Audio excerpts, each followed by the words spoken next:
السلام عليكم. الفيديو ده ان شاء الله هنتكلم عن مفهوم مهم جدا وهو مفهوم الاي دي والكلاس. انا هشرح الفكره بشكل عام وهشرح المشكله اللي بنواجهها، وبعد كده هنبدا ان احنا نطبق في الكود. الفكره ببساطه من الاي دي ان هو عامل زي البطاقه او الهويه بتاعتك، ان هي بتكون حاجه مخصصه ليك انت، مميزه ليك انت بس مش بتتكرر مرتين. الكلاس هو بيبقى عباره عن مجموعه او فصل. كلاس مجموعه من الناس مثلا جوه فصل او جوه جروب معين. نفس الاسلوب بنطبقه هنا. بتبقى الفكره ان احنا بيبقى عندنا عناصر مشتركه في خصائص معينه، مشتركه في التصميم في خصائص معينه. فبدل ما اروح اجيب كل واحد واديله نفس الخاصيه دي، يعني انا عندي مثلا H1 و H2 وباراجراف وايمج كلهم مثلا، وليكن هديلهم color red مثلا. بدل ما اعمل كده اقول مثلا الايمج كلر ريد، الباراجراف كلر ريد، لا اروح اجيبهم كلهم وادي لهم الكلر ريد دي. طيب هنفهم المشكله دلوقتي مع بعض. انا هعمل هنا H1 وهقول this is او CSS course، CSS course بالشكل ده.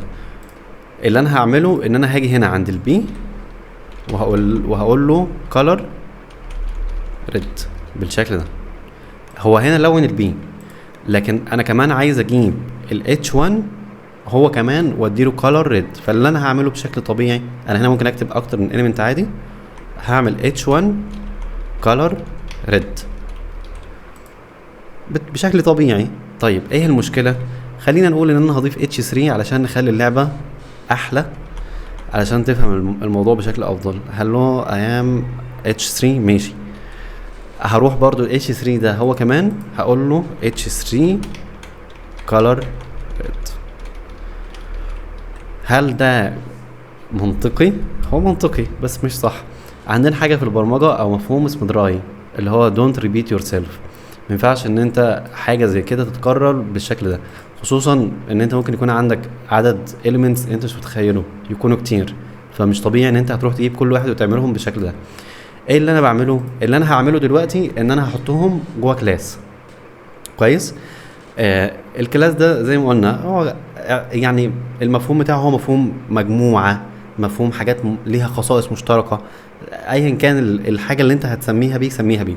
هم عبارة عن elements مشتركين في خصائص معينة. هنا زي ما احنا شايفين هم هيكونوا مشتركين في الكلر. طيب الكلاس لما تيجي تسمي كلاس مش لازم ان هو يبدأ برقم، مش لازم يكون فيه سبيس، مش لازم ان انت تستخدم رموز غريبة. دي المحظورات بتاعته. ما ينفعش ان هو يتسمى بالحاجات دي. لا ينفع يبدأ برقم، لا ينفع يكون في نقول مثلا ان احنا هنسمي كلاس مثلا اسمه color ونروح عاملين سبيس. ما ينفعش، ما ينفعش الكلام ده. ولا ينفع ان انت مثلا تستخدم رموز غريبة بالشكل ده. طيب انا هاجي عند ال H1 هديله كلاس، والكلاس بتاعي انا هسميه هنا بقى. هبدأ اسمي المجموعة بتاعتي، لازم اديلها اسم. المجموعة دي A، المجموعة دي B. هنا ببدأ ان انا اقسمهم او بحطهم في جروبس. طيب ال H1 هنا انا هديله كلاس اسمه color red، color، وهعمل العلامة دي ممكن تستخدمها عادي، ودي كمان ممكن تستخدمها عادي red بالشكل ده. هقول له ان انت هتتلون مثلا، او خلينا نشيل color red علشان يكون في مرونة اكبر. هنحط بس الكلاس ده هنسميه color، وهاخد نفس الكلاس احطه في البي، هاخد نفس الكلاس احطه في الاتش 3. ايه اللي انا هعمله؟ بكل بساطة بدل ما هكتب الكود بالشكل ده هشيل الكلام ده واجي هنا اقول له احنا سمينا الكلاس ايه؟ color. هاخد الكالر ده زي ما هو احطه هنا، او هدوس سيف. كده هيشتغل؟ لا مش هيشتغل، لان انا لما بقول له هنا color بالشكل ده انا بقول له روح دور على element اسمه color، وهو مفيش element اسمه color. حتى زي ما انتم شايفين هو حتى ما تلونش زي ما كان ملون الباراجراف. فايه اللي انا هعمله او بتارجت الكلاس ازاي؟ بحط كلمه او بحط دوت بالشكل ده، دوت، وبحط اسم الكلاس. يعني هنا دوت كلاس نيم، ايا كان اسم الكلاس انت هتسميه ايه. هنا هدوس سيف، كلهم اتلونوا احمر زي ما انتم شايفين. طيب جيت بكره حبيت اغيرهم لازرق، بكل بساطه اللي انا هاجي اعمله هنا هغيرهم لاي لون. البتاعه دي في الفيجوال ستوديو برضو تقريبا، هغيرهم لاي لون، كلهم هيتغيروا لنفس اللون.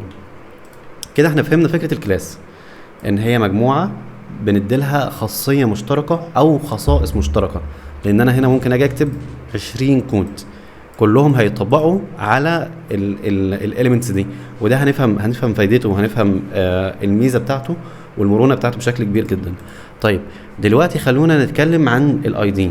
زي ما اتفقنا ان الكلاس بيكون مقرر ما بين اكتر من عنصر، يعني ممكن ان انا احطه هنا ال20 عنصر الكلاس، لكن الاي دي هو بيكون اي دي عادي وبديله برضو اسم اي دي. يعني خلينا نقول ان ده اي دي مثلا، ان ده هيكون التايتل، ده العنوان بتاع الموقع مثلا. الاي دي ما بيتكررش، ما ينفعش ان هو يتكرر لاكتر من حد. وهنعرف ليه ميزه كمان في كورس السي اس اس، يعني هنتكلم عن ميزه كمان قدام هنا. وفي الجافا سكريبت هتفهم الفكره دي بشكل كبير قوي، الاي دي ده فايدته ايه عن الكلاس. لكن احنا هنا في المرحله اللي احنا فيها هنا، الكلاس ممكن تديه اكتر من حد، الاي دي لا. والاي دي كمان بيختلف في اسلوب كتابته. يعني انا هنا لما روحت علشان اكتب كلاس عملت دوت كلر، لكن اللي انا هعمله هنا مع الاي دي علشان اقول له مثلا اتش 1 ده خلينا نقول ان احنا هنسميه اسم مختلف، او هنديله قصدي لون مختلف. البديهي ان احنا هنمسح الكلاس، لكن علشان المعنى يوضح فانا هسيب الكلاس عادي، وهاجي هنا اقول له اي دي.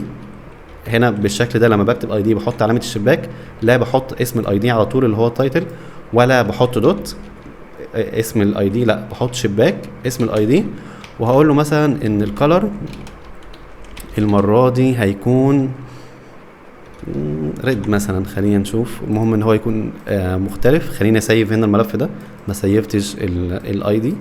بالشكل ده بقى ريد، زي ما انتم شايفين اتلون بقى احمر. هي بس المهم ان الفكره نفسها توصل. هو زي ما انتم شايفين هو هنا بيأدي نفس فكره الكلاس، لكن الواضح ان انتم انتبهتوا لحاجه، ان الاتش 1 ده في كلاس كلر واخد لون، خلينا نقول ان هو ريد، وفي الاي دي تايتل برضو واخد لون، بس خلينا المره دي نقول ان ده هيكون مثلا جرين بالشكل ده. زي ما انتم شايفين هو عنده كلر كلاس وعنده تايتل اي دي، لكنه طبق اللي اتقال في التايتل. وهنا دي بنسميها حاجه اسمها بايورتي، الاولويه. هو بيطبق مين، بس دي هيكون ليها درس منفصل.